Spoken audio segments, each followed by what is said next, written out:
안녕하세요. 지구별 인문학 여행자 지구인입니다. 마블 시리즈에 들어가기 전에 그 첫 번째 꼭지로 디즈니에 대해서 총정리해 보고 있습니다. 지난 시간에 알아봤던 것처럼 어찌 보면 디즈니는 그냥 만화 제작소에 불과했습니다. 미키마우스 이후 고만고만했던 디즈니는 이후 음악과 만화의 조합을 통해 돌파구를 마련해내며 디즈니의 신르네상스를 이뤄냅니다. 인어공주, 미녀와 야수, 알라딘, 라이언킹 등을 연달아 히트시키며 그 건재함을 만천하에 자랑했죠.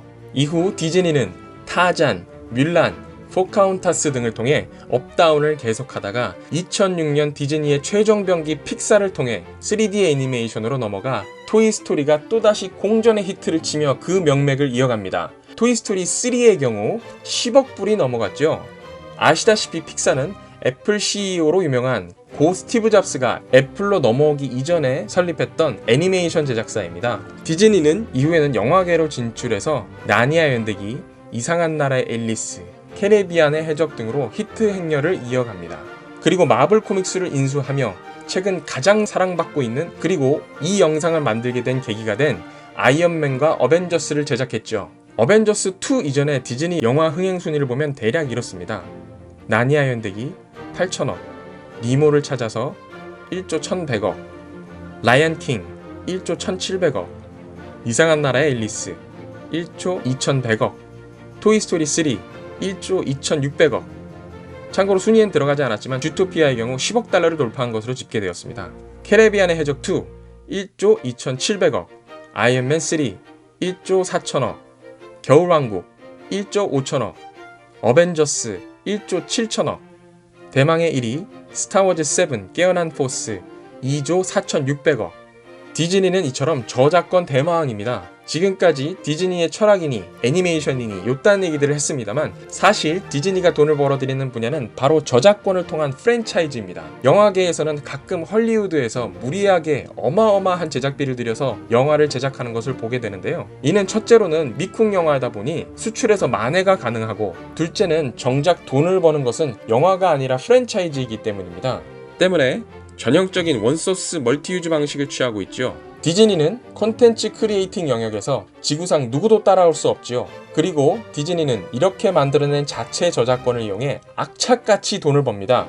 디즈니의 저작권에 대해 아주 쉽게 얘기해보면 미국 저작권법을 디즈니가 바꿨습니다. 1976년 디즈니의 미키마우스 저작권이 8년 정도만 남자 디즈니는 미 의회를 압박하여 저작권 기간을 56년에서 75년으로 연장시키는 데 성공합니다. 미키마우스의 저작권은 2003년까지 연장되었죠. 디즈니는 다시 적극적으로 로비를 시작했고 이후 2019년 이후에까지도 저작권을 보호받는 데 성공하게 됩니다. 오늘날 미키마우스의 브랜드 저작권 가치는 30억 달러에 달한다고 보고 있습니다. 아이러니한 것은 디즈니의 수많은 성공작들 알라딘, 인어공주, 신데렐라, 피노키오 등등은 모두 남이 창작한 공공의 컨텐츠를 무료로 가지고 와서 만들었다는 점이죠. 무인도에서 탈출하려면 모래사장의 헬프가 아니라 미키마우스를 그리면 디즈니에서 찾아와서 잡아간다라는 유머가 있을 정도죠. 사례로 알아보면 1987년에 일본에서 초등학생들이 자기 학교 수영장 바닥에 미키마우스를 그렸더니 디즈니가 저작권 침해로 고소를 해서 지운 바가 있습니다.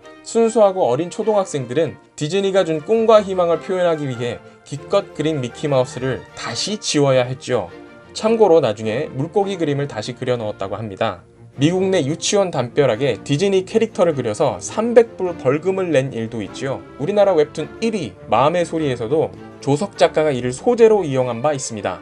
웹툰 작가 조석의 마음의 소리 996화 G편에서 중대장이 하도 갈구자 중대 바닥에 미키마우스를 그려 중대장을 골탕 먹이는 장면이 바로 그것입니다. 세상에서 제일 무서운 쥐는 디즈니의 저작권 쥐 미키마우스라는 것이죠.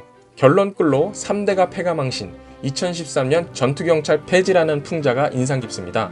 일단 우리가 아는 디즈니 캐릭터는 몽땅 다 디즈니가 소유하고 있습니다.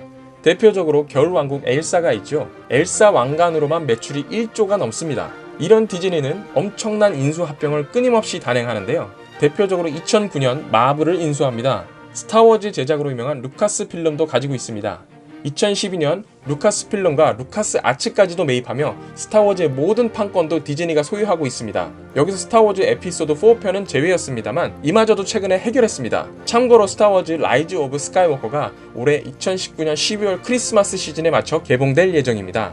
마블에 나오는 어벤져스 시리즈도 당연히 모두 디즈니에 기속됩니다. 여기서 엑스맨, 판타스틱 4, 데드풀은 제외였으나 2019년 3월 디즈니가 폭스를 인수하면서 앞으로는 마블 MCU 세계관과 데드풀과 엑스맨, 판타스틱 4를 어벤져스와 함께 볼 수 있을 듯 합니다. 어벤져스 엔드게임의 경우 대본이 이미 2017년경에 완성되었었기 때문에 함께 볼 수 있다는 기대감을 충족시키진 못했습니다. 더구나 우리는 폭스를 영화사로만 알고 있는 경우가 많지만 폭스 역시 만만치 않은 미디어 기업입니다.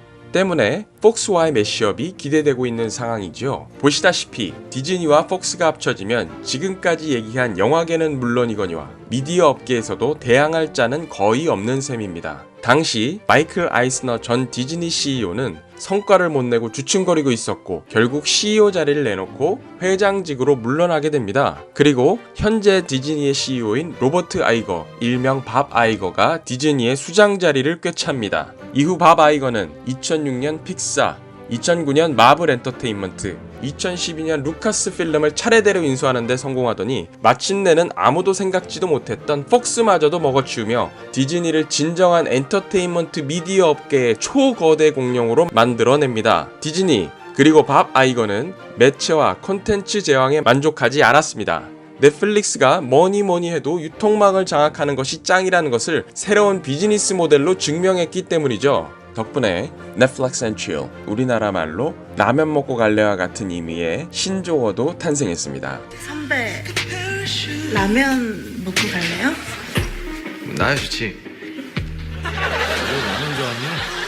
이 때문에 디즈니 플러스라는 자체 스트리밍 서비스 네트워크를 새롭게 런칭할 예정입니다. 이 디즈니 플러스에는 당연히 디즈니 오리지널 컨텐츠들로 꽉꽉 채워질 테고 마블이 그 선봉장으로 나설 예정입니다. 로키가 아마도 프리퀄로 앞장서고 그리고 스칼렛 위치를 앞세운 완다와 비전 그리고 팔콘 앤 윈터 솔저 역시 TV 시리즈로 나올 예정입니다. 디즈니가 그동안 닦아놓은 수많은 애니메이션과 수천 편의 TV 시리즈, 수백 편의 영화들이 쏟아져 나올 테고 디즈니가 보유한 수많은 TV 네트워크들의 콘텐츠도 고화질로 공유될 테지요. 더구나 지난달 2019년 5월에 디즈니는 MBC 유니버셀의 모기업 컴캐스트로부터 훌루의 지분을 매입하면서 온라인 스트리밍계의 절대 강자로 떠오르게 되었습니다. 앞으로 디즈니 플러스로는 가족 친화적 콘텐츠를, 훌루로는 성인 대상 콘텐츠를 내놓음으로써 계열사 간에 서로 경쟁하지 않게 명확히 분야도 나누면서 각각의 모든 파이에서 다 공룡으로 자리를 차지하게 된 것이죠.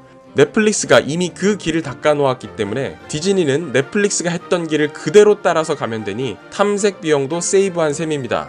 돈과 작품이 넘쳐나는 디즈니로서는 땅 짚고 헤엄치기일 수도 있겠군요. 다만 넷플릭스가 이미 터줏대감으로 자리를 꿰차고 있는 마당인데 디즈니가 자신들만의 폐쇄적인 특성을 유지하면서 잘 해낼 수 있을지는 의문입니다. 사실 디즈니의 특성상 그리고 현 CEO인 밥 아이거의 성격상 새로 만드는 것보단 그냥 넷플릭스를 인수하고 싶었을 텐데 아마 넷플릭스 입장에서는 이를 받아들일 순 없었을 테죠. 결과적으로 넷플릭스는 경영권 방어에 성공한 듯하고 오히려 디즈니는 이 때문에 폭스 인수를 강행한 것으로 보입니다. 개인적으로는 넷플릭스가 워낙 승승장구하고 있던 탓에 상당히 실험적인 시도를 많이 해서 나름 응원을 해왔는데요. 디즈니와의 경쟁에서 어떤 구도가 펼쳐질지 궁금해집니다. 어쨌든 넷플릭스는 단기적으로는 엄청나게 성공을 해왔지만 디즈니처럼 10년 이상을 끌어온 브랜드가 없는 것은 사실이니까요. 스파이더맨 같은 경우는 판권은 소니에게 가 있는 상태로 소니가 자체 제작 영화가 연속 폭망하고 북한 김정은을 주제로 한 영화 더 인터뷰가 해킹되면서 사내에 있던 인종차별을 비롯한 수많은 추문들이 한 방에 털리며 소니는 상황이 코너에 몰렸고 어쩔 수 없이 잠시 마블에 대여해준 케이스입니다. 헐크의 경우는 배급권이 유니버셜에 가 있어 제작이 쉽지만은 않은 상태입니다. 이에 대해서는 이후 헐크 관련 영상에서 별도로 다뤄보도록 하겠습니다. 어쨌든 오늘날 우리가 하나씩 차곡차곡 나오고 있는 마블의 세계관 영화가 바로 이 때문입니다. 미키마우스가 디즈니를 100년간 먹여 살렸던 것처럼 앞으로는 스타워즈와 마블 시리즈가 디즈니의 100년을 먹여 살릴지도 모를 일입니다.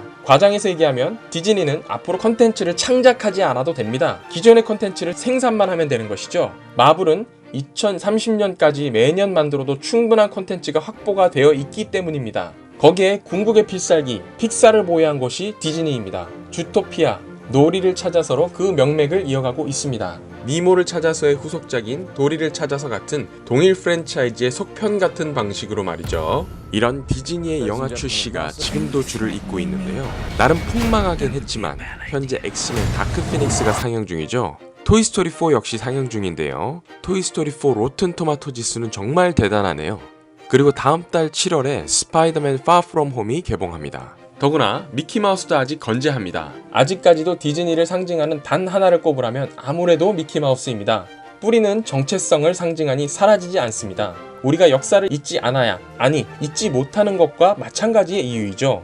잊으면 안 되는 게 아니라 어차피 못 잊어요. 그게 나라는 존재를 규정지으니까요. 디즈니가 미키마우스와 계속해서 함께 하려 하는 이유 역시 마찬가지입니다. 라이언킹의 경우는 라이언킹 3편 이후에 TV 시리즈로도 계속 명맥을 이어가고 있습니다. 자녀가 있는 집이라면 아마 다들 아실 텐데요. 무파사, 심바를 거쳐 현재는 그 심바의 아들까지 나옵니다. 고민이 있을 때 하늘에 대고 고민을 얘기하면 선조인 무파사가 나타나 이야기해주는 방식으로 이야기를 풀어나가고 있습니다. 짱구 같은 인기만하는 성인용이니 차라리 아이들이 디즈니 만화를 보는 게 좋을지도 모르겠네요. 그리고 꿈과 동화의 동산, 그 원조격인 디즈니랜드와 디즈니월드가 있습니다. 디즈니랜드는 전세계 미국 2곳, 프랑스 파리, 일본, 홍콩에 1개씩, 그리고 2016년 상하이 디즈니랜드가 개장한 상태입니다. 당시 관람객 예상치는 1,800만 명, 2017년 예상치는 3,000만 명을 예상했다고 하네요. 다만 개장 1년 만에 손익분기점을 달성했다고 합니다. 정확한 수치는 팔로우업을 안 해봐서 잘 모르겠습니다. 2016년 개장했는데 개장하자마자 확장 공사를 시작해서 유명했죠. 디즈니와 상하이 썬디그룹이 합작 투자했는데 이익 배분은 상하이 썬디와 디즈니 측이 3대 7이라고 합니다. 투자 대비 디즈니에게 유리한 조건이라 불만이었다고 하네요. 참고로 우리나라의 경우 2006년에 과천, 그리고 몇 년 전 인천의 송영길 인천시장 당시 디즈니랜드를 유치하겠다는 얘기만 나왔다가 들어간 상태입니다. 유니버셜 스튜디오 화성 오픈 얘기도 있었군요. 춘천의 레고랜드 얘기도 있었죠. 과거에는 경기도 이천 어쩌고 했었는데 그 사이 바뀌었습니다. 물론 저는 이런 이야기에 그다지 호의적이진 않습니다. 일이 메이드되는 것은 그에 대한 분명한 가치와 그에 대한 명확한 비전 제시가 있어야 하는 법인데 우리나라는 반대로 여기에 이권이라는 그럴듯한 떡밥을 풀고 부동산으로 풀어내는 경향이 지나치게 강하기 때문입니다. 디즈니의 현 주소는 어디일까요? 파인딩 니모, 파인딩 도리 등의 흐름으로 디즈니는 계속해서 자신의 컨텐츠를 계승 발전시키고 있습니다. 전 세계 영화 시장, 방송, 프랜차이즈 시장을 독점하다시피 하고 있는 디즈니인 것이죠. 간단하게 정리해보면 전 세계 영화 시장의 4분의 1, 즉 25%를 디즈니가 소유하고 있습니다. 영화 쪽뿐만 아니라 이 영화가 송출되는 방송국도 보유하고 있지요. ESPN, ABC 방송국까지 보유하고 있습니다. 아시다시피 ESPN은 스포츠계의 넘버원이고 ABC는 미국 3대 방송사입니다. 국영방송인 MBC를 빼면 2대 방송사이네요. 명실공히 콘텐츠 미디어 그룹으로서 엔터테인먼트의 제작과 배포, 배급, 방송부터 넓게는 리조트와 숙박산업과 각종 프랜차이즈까지 손을 뻗치지 않은 곳이 없습니다. 더구나 우리가 알고 있는 디즈니랜드나 만화 영화는 사실 시작점에 불과하고 가장 큰 꽃을 피우는 곳은 바로 미디어 분야입니다. 미디어 쪽에서 매출이 제일 크고 24조 원 수준에 달합니다. 테마파크는 17조 원, 영화 상품이 8.5조 정도라고 합니다. 이 통계가 몇 년 전이니 지금은 더 커졌겠죠. 어벤져스 엔드게임이 영화 역사상 매출 1위를 넘보고 있는 상황이니까요. 디즈니의 현재 주가는 134불 수준입니다. 오늘은 마블 시리즈를 시작하는 그 첫 번째 꼭지점으로 디즈니에 대해서 정리해보았습니다. 재미있게 보셨다면 구독과 좋아요 부탁드립니다. 지구별 인문학 여행자 지구인이었습니다.